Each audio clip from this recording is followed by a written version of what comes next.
How about we look at the markets here at midday? We're starting with the market that has been one of the leaders when it comes to row crop year to date, and it's the cotton market. As the December contract, 83.29, it's up 83.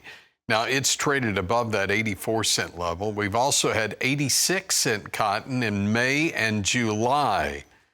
It's been a long time coming to see 85s and 86s there. I know this is probably too far down the road, but could it be 90-cent cotton before we get to harvest time? Again, we heard earlier today that a good portion of that dryland crop in the southern high plains is gone.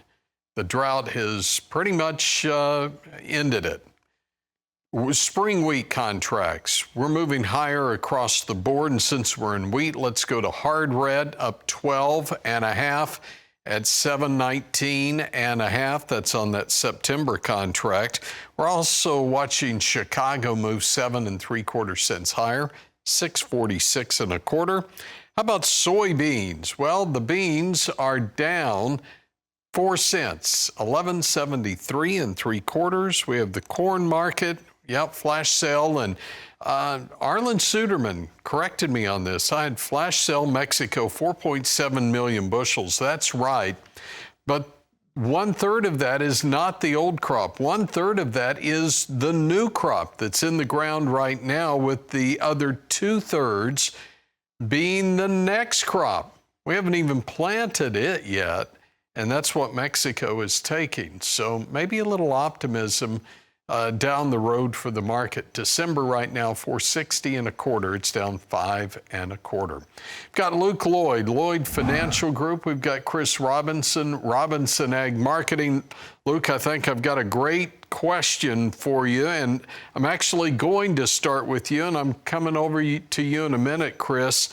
Luke, on senior tax credits.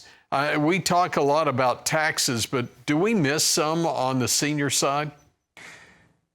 We always talk about making money, but we don't talk about how to protect or how to not pay the government money a lot here. So I want to talk about that a little bit. And right now, with the big, beautiful bill passing, there's an extra $6,000 each if you're above 65 years old that goes on top of that typical standard deduction. So if you're married, filing jointly, that's an extra $12,000. If you're above 65 years old, you can deduct. Another thing that's pretty common out there that a lot of people don't realize is if you have really no other income in retirement, or maybe you retired early with a large taxable account, you can basically get $100,000 in qualified dividends tax-free, meaning that you pay no tax to the government at all. So there's all these different ways to think about it. Most people have money in Roth accounts and 401ks and taxable accounts. The goal is to make it all worthwhile, together, maybe funnel more money to the Roth compared to maybe the taxable accounts, so that way you don't have to pay Uncle Sam for the next 30, 40 years throughout retirement. Okay, so let's talk about making the money. Where are we going to be doing that right now, Chris, when you look at these row crops? Well, the key is, hopefully you did something when we were on our highs 3 weeks ago. You let off with, it's been a pretty big correction. We've lost 90 cents off the high in soybeans. Soybeans were trading at $12.56. Today's low was $11.67. We're fighting it out at the 100-day moving average. But unless you've got a DeLorean that can jump in at 88 miles an hour and get back there, hopefully you took advantage of those. We were at 3.5-year highs, so we've given a big chunk of that back. These corn, we had a 60-cent rally. We've given back half of it. So we're at very critical points here. It's nice that the Mexico bought some corn. They're buying the dip because corn, if you take the rally from June 30th at 425 to the high at 92, this area 59, we're halfway back. So at this point, everybody out there, bull or bear, you're equally right in corn. So this is a key level. So hopefully it holds. And, hopefully we can get some recovery. It's only the 5th day of August, and we'll see if we can get some recovery here. All right, quick break here. We're back with more markets on Market Day Report.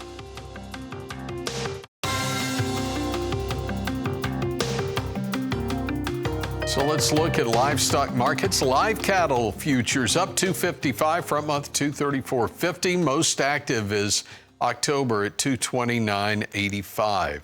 Over on the feeders, front month August, 230 higher, 353.5. 348.97 on the September. It's up 282. Back-to-back gains as far as if we settle here, it'll be back-to-back wins for the cattle market. Luke Lloyd with us, Chris Robinson with us. Chris, what's happening here in the cattle market? A really good recovery. We threw so much negative stuff at this market. Wasn't even funny. First, we had this screw worm. Then we had the border reopening. The two worst things that I think ranchers are worried about all year long. And what have we done? It's been violent. We've had multiple days of $7 and $8 trading ranges. It's been very, very violent. But we're sitting here with September feeders at almost at 350. A really good recovery. Same thing with fat cattle. Fat cattle have recovered. And I think that surprised a lot of people. You did have some long liquidation from the speculators. They got out of a lot of longs in their cattle, but they had made a ton of money. So all in all, a really good position to be in right here, a great opportunity. When a market gets bad news and shrugs it off, that's positive. And also, what's the underlying thing? You've got the stock market at all-time highs. Stock market and fat cattle kind of trade together, which right now, that's a good thing. All right, Luke, what do you have?